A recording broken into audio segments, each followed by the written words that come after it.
આજની ધર્મકથા. પ્રણામ. અક્ષત પૂજાની કથા. બહુ ઇન્ટરેસ્ટિંગ કથા.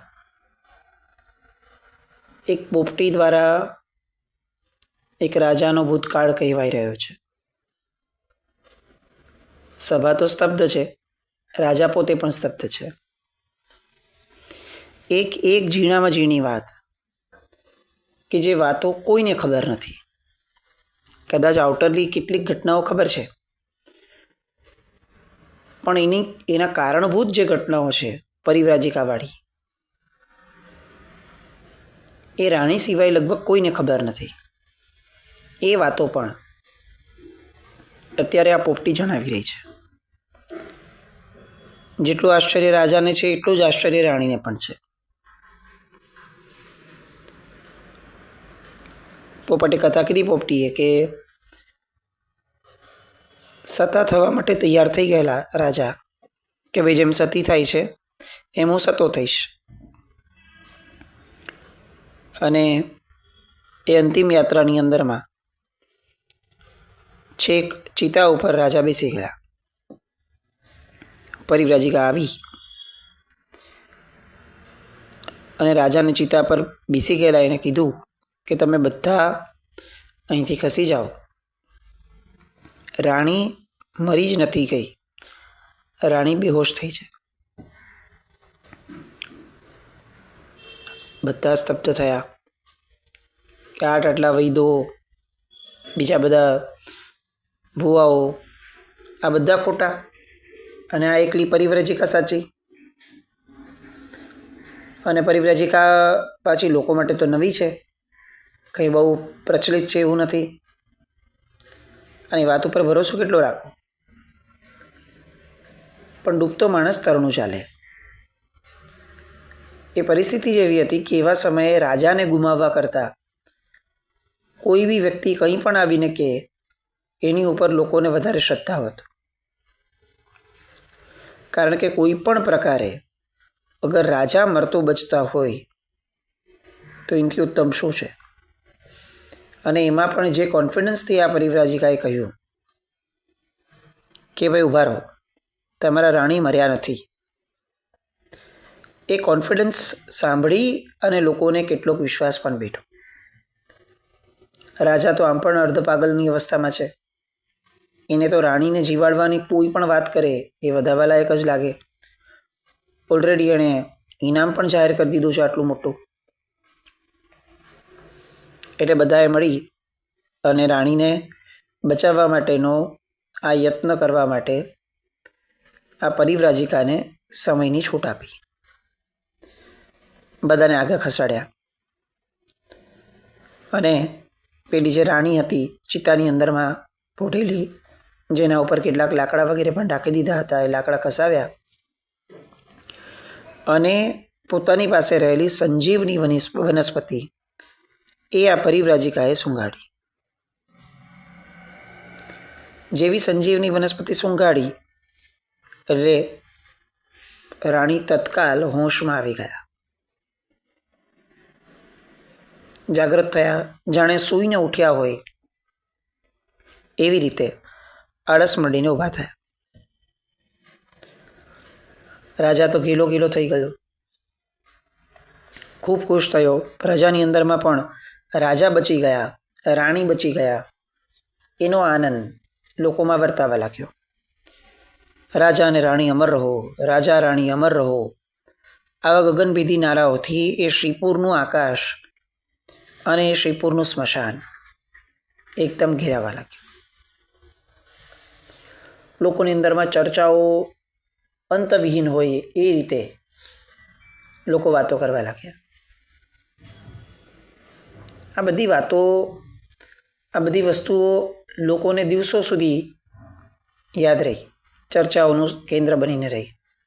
આજે જેમાં આપણને કોઈ બ્રેકિંગ ન્યૂઝ ટીવી પર દર થોડીક મિનિટે દેખાડે છે, એમાંથી કેટલાક આપણને અપીલિંગ લાગે તો દિવસો સુધી એની ચર્ચાઓ પછી ચાલી રાખે, નહીં તો ટીવી ચલાવી રાખે, મીડિયા ચલાવી રાખે. આ જે સ્વભાવ મીડિયાનો છે એ ઓરિજિનલી એ સ્વભાવ એ આપણા બધાના પ્રકૃતિમાં પડેલો સ્વભાવ. પંચાત પ્રિયતાનો, એટલે ગામે એ પંચાત પ્રિયતાના સ્વભાવને પણ માણી. થાળે પડી ગયું. પરિવ્રાજિકાએ કેટલાક દિવસ પછી રાણી જ્યારે એમની પાસે આવી એટલે પૂછ્યું કે કેવી રહી રાજાની પરીક્ષા. અને રાણીએ કહ્યું કે મારો તો જીવ નીકળી ગયો હોત જો આવું કંઈ થયું હોત તો. રાજા ચિતા પર પડી ગયા હતા અને મરી ગયા હોત તો. અને ત્યારે પરિવ્રાજિકાએ કીધું કે હું આવું થવા તો ન જ દઉં ને. તમારા બંનેની જોડી સદાય સલામત રહે એની ખાતરી મેં તને આપી હતી. મારા શબ્દ ઉપર તને આટલી શ્રદ્ધા હતી તો એ શ્રદ્ધાને પૂરી કરવી એ મારી ફરજ તો હતી જ. આવું કહીને પરિવ્રાજિકાએ એને આશીર્વાદ આપ્યા. આખી વાત પોપટીએ અહીંયા પૂરું કરી કે હવે કહો, તમે જેમ કહો છો કે મારા વરે પોપટે ફક્ત પ્રેમ ખાતર પોતાનો જીવ દાવ પર ન લગાડ્યો હોઈ શકે, આવી બધી વાતો જ હોય, ખરેખર આવું થાય જ નહીં ક્યાંય. તો રાજન, તમારા જીવનમાં થયેલી આ ઘટના એ પ્રેમને ખાતર જીવ દાવ પર લગાડવાની ઘટના આ ન થઈ? તો તમે કયા આધાર પર મારા પોપટને તમે એવું કહો છો, મારા વરને, કે એણે ખોટું કર્યું છે, પ્રેમના આધાર પર કરવાની વાત જ પાયા વિહોણી છે, એને સજા ફટકારો? આખી સભા પોપટીની વાત સાથે સહમત થઈ. રાજા પોતે ગદગદ થઈ ગયો. પોતે મૂકેલી વાતની સામે જ્યારે કોઈ લોજિકલ તર્ક આવે છે ને એમાં પણ પાછો પોતાના જ જીવનનો તર્ક આવે ત્યારે તો કયો વ્યક્તિ કન્વિન્સ ન થાય, કયો વ્યક્તિ સહમત ન થાય? એટલે છેલ્લે એમ કહે છે કે કોઈ કવિએ હાંકેલું ગપ્પું તો નથી, કોઈ કાલ્પનિક કથા તો છે જ નહીં. રાજન, આ શ્રીદેવી રાણી પણ બાજુમાં બેઠા છે. તમે એમને પૂછી જુઓ કે આમાંની એક પણ વાત ખોટી હોય તો. રાજા અને રાણી બંને સ્તબ્ધ તો છે જ, પણ રાણી વિશેષ પ્રકારે કુતૂહલમાં છે કે આ અંદરની વાતો, પરિવ્રાજિકાવાળી વાતો, એ તો રાજાને મેં આજ સુધી કીધી પણ નથી. આ વાતો એના સુધી કેવી રીતે આવી? એટલે તરત રાણી પૂછે છે કે તું તો પોપટી છે, તું આ બધું કઈ રીતે જાણે છે? અને ત્યારે પેલી પોપટી જવાબ આપે છે કે મેં પહેલાં જ કહ્યું હતું કે હું આ ઘટનાનો બહુ મહત્વનો પાત્ર છું.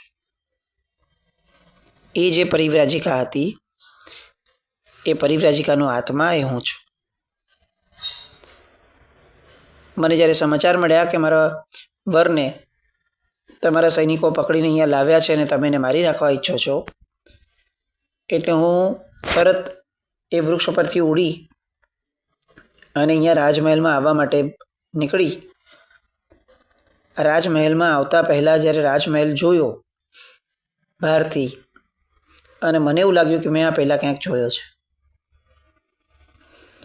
ઉડીને અંદર આવતા સુધીમાં એ વાત બહુ ઘેરા પ્રત્યાઘાત મારા મન પર પાડવા લાગી. અને જ્યારે તમને બંનેને જોયા ત્યારે મારે આખો મારો આ ભૂતકાળ એ મારી નજર સામે, મારી મતિ સમક્ષ આવી ગયો. એ જ પરિવ્રાજિકાનો જીવ હું છું. પેલી રાણી પણ સ્તબ્ધ છે, શું વાત કરે છે? અને આ કહે છે કે જિંદગીભર માટે કામણ, ટુમણ, ટૂચકા, આવા બધા પારકી પંચાયતવાળા કામો કર્યા જેની મારી કોઈ જવાબદારી ન હતી. એવી વસ્તુઓની અંદરમાં મારો સમય વિતાવ્યો અને ફક્ત મારા આશ્રય રહેનાર માણસને ખુશ કરવા માટે, એને ગલગલિયા કરાવવા માટે મારી વિદ્યાઓનો ઉપયોગ કર્યો મેં. આ બધા પાપ ઓછા છે તિર્યંજ ગચીમાં લઈ જવા માટે? આ બધાના કારણે મારી મતિ બગડી, એટલે મારી ગતિ બગડી અને હું આ જ નગરમાં પક્ષીની યોનિમાં અવતરી છું. પોપટી કહે છે કે રાજન, જે રીતે મને આ જાતિ સ્મરણ જ્ઞાન થયું અને મારો વરવો ભૂતકાળ એ મારી નજર સમક્ષ આવ્યો, એ રીતે તમારો તો આ જ ભવનો ભૂતકાળ તમારી નજર સામે આવ્યો છે. તો આમાં હવે મારો જે વર છે પોપટ, એણે એક સાવ સામાન્ય પ્રેમને ખાતર કરેલી ચેષ્ટા એને તમે માફ ન કરી શકો? તમને નથી લાગતું કે આ તમારો વધુ પડતો આગ્રહ છે કે ખેતરમાંથી પક્ષીએ કંઈ ચણવું ન જોઈએ, જો ચણે તો એને મારી નાખો? આવી રીતે કોઈકને કંઈ પ્રેમ થાય, આવી રીતે કોઈકને ઈચ્છા થાય અને એ તમારા ખેતરમાંથી ચણી શકે, આટલી ઉદારતા રાજા તરીકે તમે ન રાખી શકો? રાજાને એકે એક વાત તીરની જેમ લાગી આવી. વાત બહુ સાચી લાગી. પોતે આખરી નગરીનું પાલન કરે છે, એવા સમયે કેટલાક પક્ષીઓના ચણ માટેની ઉદારતા ન દેખાડી શક્યો? આવી કડકાઈ! ન્યાય સંપન્નતા સારી વસ્તુ છે, પણ એનો આગ્રહ એ કઈ રીતે ચાલે? સત્ય એ સારી વસ્તુ છે, પણ એનો આગ્રહ એ કઈ રીતે ચાલે? દરેકે દરેક વસ્તુ અનેકાંત સ્વરૂપની હોય, એકાંતે એક પણ વસ્તુનો નિર્ણય એ ન કરી શકાય. અને રાજા પીગળ્યો. એમાં પણ એક તિર્યંશને જાતિ સ્મરણ જ્ઞાન થયું. આ વાત એની માટે બહુ મોટું આલંબન બન્યું અને એણે પોપટીની સામે જઈ ઊભો થઈ અને હાથ જોડીને કહ્યું કે તે ખરેખર આજ મારી આંખો ખોલવાનું કામ કર્યું છે. ક્ષુલ્લક એવા ચોખાના 2-4 દાણા માટે હું કુદરતના ખોળે રમતા એવા નિર્દોષ પંખીઓનો જીવ લેવા બેઠો હતો. પ્રજાનો પાલક છું, ન્યાયપ્રિય છું. સમગ્ર દેશની અંદરમાં મારા ન્યાયની આણ વર્તાય છે. મારા નાગરિકોની જેમ મારા પશુ પક્ષીઓ મારા રાજ્યના, એ પણ મારી જ પ્રજા છે. હું આટલું પણ સમજી ન શક્યો. તે આજે મારી આંખો ખુલી છે. આજથી મારું આ ખેતર એ તમારા બધા માટે હંમેશા માટે ખુલ્લું રહેશે. રાણીએ પણ એ સમયે હાથ જોડીને કહ્યું કે મારા કારણે પણ તમારી કેટલીક ગતિ બગડી છે. હું એની માટે તમારી પાસે ક્ષમા માંગુ છું અને હું ઈચ્છું છું કે તમે હવે સુખેથી રહો. તમે મારા ઉપકારીનો આત્મા છો. અને રાજા રાણી બંનેવે જ્યારે અભયદાન આપ્યું છે, એટલે હવે આ પોપટી અને પોપટ બંને આજ્ઞા માંગે છે કે અમે રજા લઈએ. અને બંને ખુશ થતા થતા આકાશમાં ઉડી ગયા. આ એક પ્રસંગ પૂરો થયો. હવે જતે દિવસે પોપટ અને પોપટી બંનેના માળો 2 નવા બચ્ચાઓના કલરવ અને કલકલાટથી ગુંજી ઉઠ્યો. શ્રીકાંત રાજાનું ખેતર તો એની માટે ખુલ્લું જ હતું. પોપટનો આખો પરિવાર, એ બંને અને 2 બાળકો એ ખેતરના ચોખા લઈને લહેર કરવા લાગ્યા. હવે એક ઘટના બને છે. એ જે ઘટાદાર આંબાની અંદરમાં એ લોકો રહેતા હતા, જેનો માળો હતો, ઋષભદેવ ભગવાનનો બાજુમાં દેરાસર હતો. એકવાર ત્યાં એક જ્ઞાની ગુરુ ભગવંત એ પધાર્યા. સેંકડો લોકો એમની વાણી સાંભળવા માટે ઉમટવા લાગ્યા. અદ્ભુત જ્ઞાન અને મીઠી વાણી. આ મુનિવરે બધા જે ભાવિકો આવ્યા હતા એ લોકોને પ્રભુ ભક્તિનો અદ્ભુત મહિમા સમજાવ્યો. પરમાત્માની ભક્તિના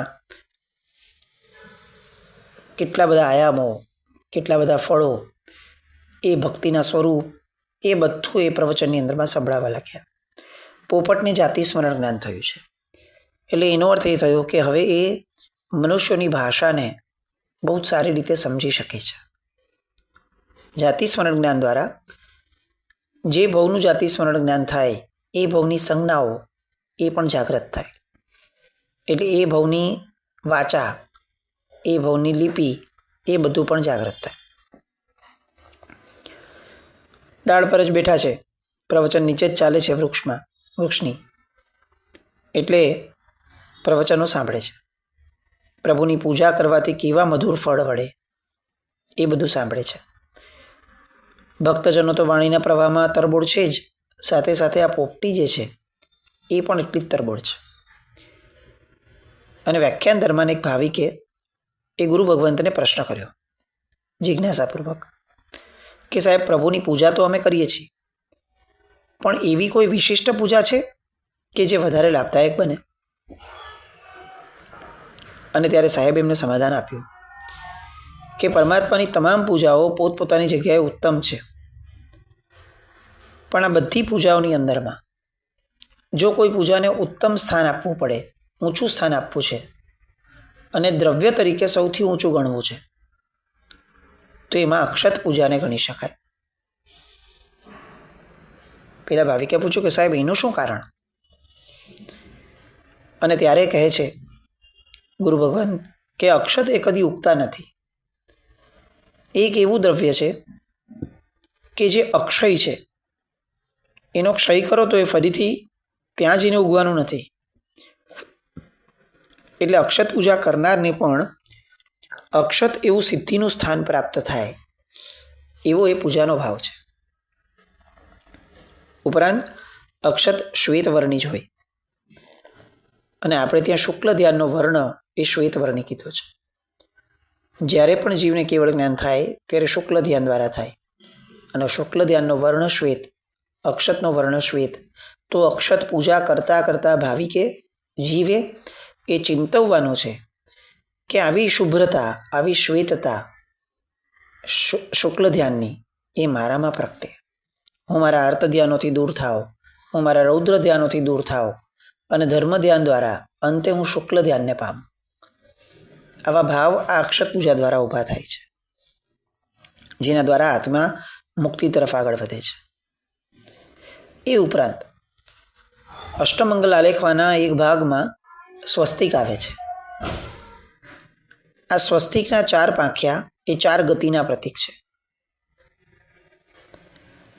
પ્રચલિત માન્યતાના 3 ઢગલી અક્ષત પૂજામાં જે થાય છે એ રત્નત્રયનું સૂચન કરે છે: સમ્યક દર્શન, સમ્યક જ્ઞાન, સમ્યક ચારિત્ર.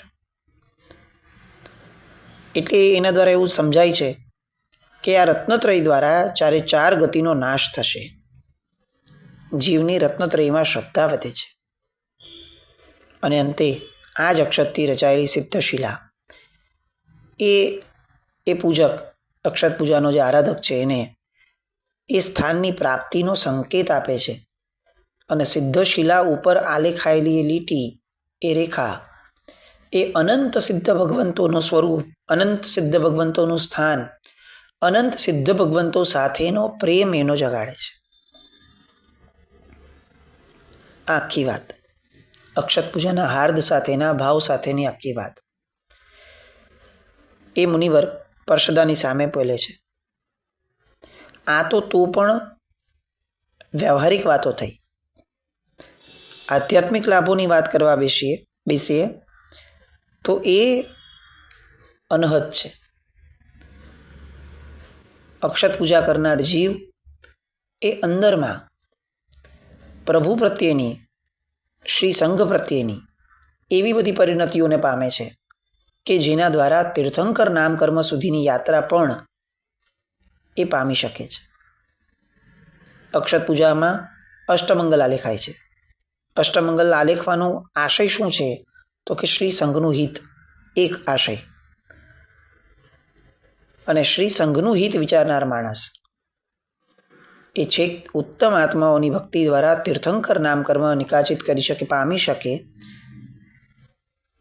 એવો બંધ પાક કરી શકે એવી ઉત્તમતા આ પૂજાની અંદરમાં રહેલી છે. અને આના દ્વારા જે પુણ્ય ઊભું થાય છે એ પુણ્યથી જીવ રાજપાટ, દૈવી સંપદાઓ અને વિવિધ પ્રકારના ભૌતિક ફળ પણ પામી શકે છે. આ રીતે આખી અક્ષત પૂજાના આશયની વાત અહીંયા મુનિ ભગવંત કહે છે. પેલી પોપટી પણ સાંભળે છે.